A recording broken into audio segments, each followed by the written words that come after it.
Wanafunzi katika shule ya msingi Mukirehe iliyopo wilayani Ngara mkoani Kagera wapo hatarini kuugua magonjwa ya mlipuko kutokana na kile kinachotajwa kuwa ni uchakavu wa vyoo, hali inayopelekea wanafunzi hao kujisaidia maeneo yasiyo rasmi. Kwa nyakati tofauti, wazazi wa wanafunzi hao wamepaza sauti zao wakiongea na waandishi wa habari, ikiwa ni kuiomba serikali kutatua changamoto hiyo. Changamoto ambazo watoto wetu wanakumbana nazo, wakija kujisaidia wanakumbana na wadudu, wanakosa pa kujisaidia, wanaanza kutangatanga, wanaenda kwa majirani, na majirani wanaona matatizo ya kuvamiwa na watoto kwenda kujisaidia.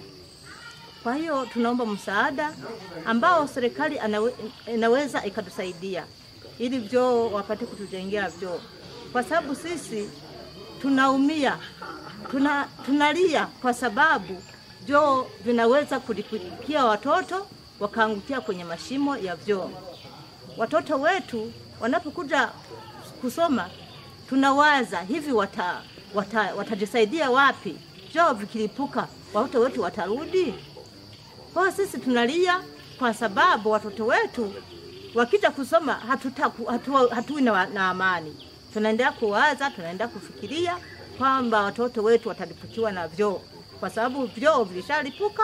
Vyoo ni vibaya, ni vichafu, na wakija kwenye vyoo wanakumbana na wadudu, wanaanza kukanyaga wadudu wakienda kujisaidia katika vyoo. Kwa hiyo tunalia, sisi wazazi tunalia sana kwa sababu ya watoto wetu. Watapata madhara na watapata shida. Sisi tunaomba msaada, serikali inaweza kutusaidia kwa sababu sisi tunalia kabisa kwa sababu ya watoto wetu.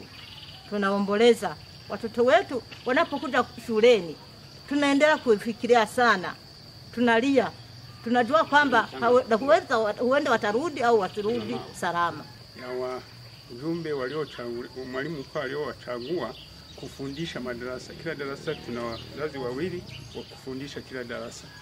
Hivyo mazingira hapa ninapokuja kila Ijumaa, siku ambayo ni mwalimu mkuu alituandaa tuwe tunakuja kuelimisha utaratibu wa watoto kuishi vizuri, nashindwa la kusema. Hata mimi nikitaka kwenda haja sipati pa kwenda haja, na watoto wanachikicha migombani.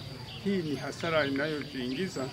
Kesho kutwa aseme kwamba mlipuko wa ukimwi umeingia. Ukiingia, halmashauri ndio tunalaumu, kwa sababu ingefanya kazi yetu, watoto wakajisaidia sehemu iliyo safi na salama, na magonjwa yakaacha kuenea. Lakini yanaenea kwa ajili ya uongozi.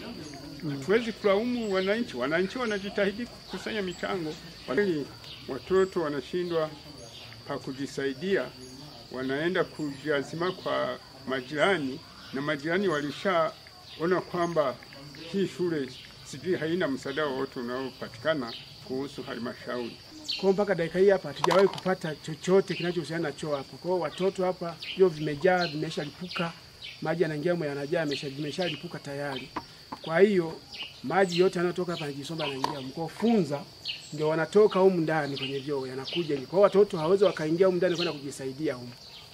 Kwa matokeo yake sasa tunahisi kama milipuko inaweza kutokea muda wote hapa, kwa sababu watoto tayari wanajisaidia vichakani, wengine wanaenda kujisaidia majumbani mwao ambao wako karibu. Lakini sasa wengine sasa wanahangaika kupambana kama mlivyoona kwenye matunda ya vyoo jinsi yalivyo. Lakini wananchi tumekuwa na jitihada, tumejaribu kuchangishana hela, lakini kwa nguvu yetu wananchi tumeshachimba shimo kama unavyoona pale. Tumeshachimba shimo na tayari tumeshaliandaa, lakini tayari tulishachanga na pesa ambazo zina kama ni wastani kama wa milioni 1,778,000 ambazo tayari sisi tumeshaleta vifaa viko pale. Tunasubiria tena tupate nguvu nyingine sasa ili tuweze kuona kama tunaweza kulijenga hilo shimo, angalau tukatafuta namna ya kupandisha hata boma lake. Lakini kwa nguvu tulionayo hapa, uwezo si rafiki kulingana na wananchi waliopo mazingira haya.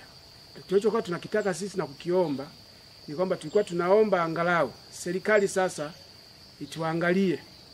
iangalie shule ya Mukirehe na kijiji cha Mukirehe kwa ujumla, kwa sababu ukiangalia mazingira yaliyopo, yani kama vile hii shule imetengwa. Kwa upande wake, diwani wa kata ya Kanazi Mheshimiwa Stine Ndugana kwa kauli yake amethibitisha kuwepo kwa hali hiyo na amekiri kuwasilisha malalamiko hayo katika baraza la madiwani. Stine Ndugana Elifazi ni diwani wa kata ya Kanazi katika wilaya hii ya Ngara. Nimekuwa katika baraza la madiwani nikitoa malalamiko sana juu ya ukosefu wa vyoo, hususan katika shule hii ya Mkirehe. Hii shule ina wanafunzi wanaozidi 600. Sina takwimu kamili lakini ni zaidi ya 600. Lakini sasa angalia, vyoo vilishatitia na maji yanaingia. Niwahi kuja hapa siku moja kukutana minyoo inatambaa mpaka madarasani. Na watoto wengine hapa hawana hata viatu. Unajiuliza sasa, hapo kinachotokea ni nini? Sema tu ni miili yetu ambayo pengine sisi wakulima miili yetu ilisha